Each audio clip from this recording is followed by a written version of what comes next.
लागल बा नजर।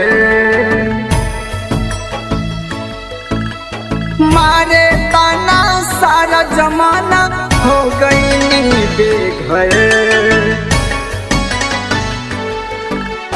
हमरा खुशी पर जाने के कर लागल बा नजर। मारे ताना सारा जमाना हो गई बेघर।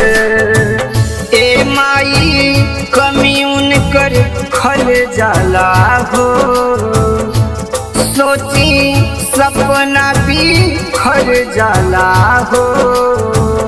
ए माई कमी उनकर खल जाला हो।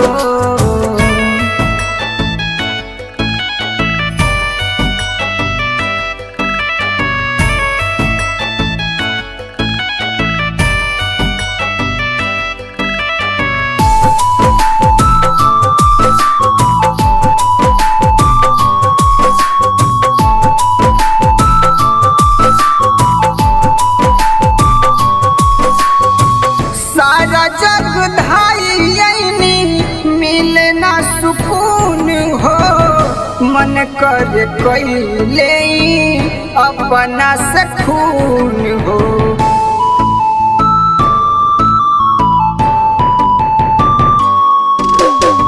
सारा जग धाई मिलना सुकून हो, मन कर कैले अपना से खून हो पीर जिया के बढ़ जाला हो।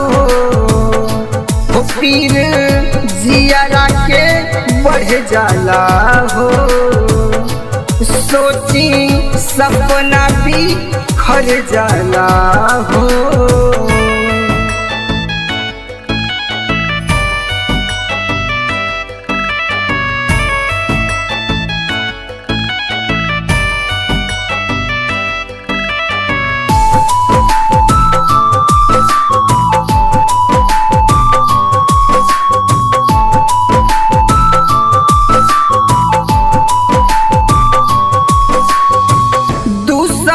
कलाल देखी फाटे मोर छाती, कवना कसूर कैनी बझनी नु बाटी।